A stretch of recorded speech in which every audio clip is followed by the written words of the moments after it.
I think a lot of times saying, statistically, even SBC, we're a big family. There's total of like 47,000 churches that I'm part of. Yeah. But it was interesting. I went to a replant work that NAM was putting together. Bob, actually, he's from St. Louis. He's one of the representatives for NAM. But one of the things that was interesting statistic, he said only about 10 to 15% of churches, just even evangelical, are actually succeeding and growing some way in a healthy way.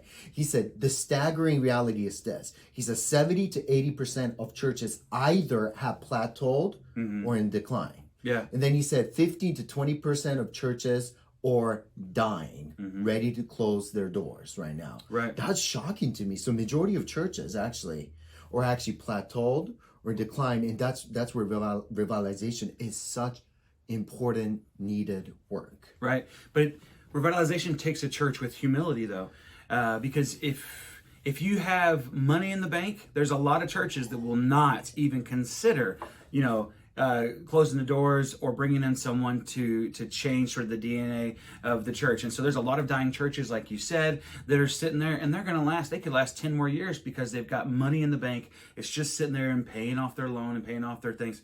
But it takes humility, right?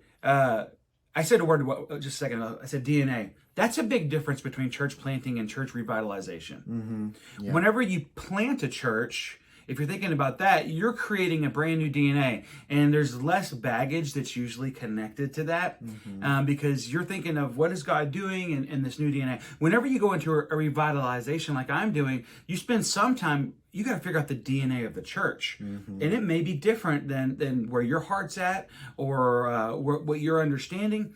And so it becomes understanding the DNA of the church, and then over time, it's a slow process, maneuvering that towards the vision that God has placed in your life. Yeah, and there's so many different reasons why churches have plateaued or declined, and that's hard to identify. You're reading DNA. It's like, reading culture. I say culture is like asking a fish what water is, right? And just like the fish is like, I don't know, I just swim in it, right? This is what I breathe and live through.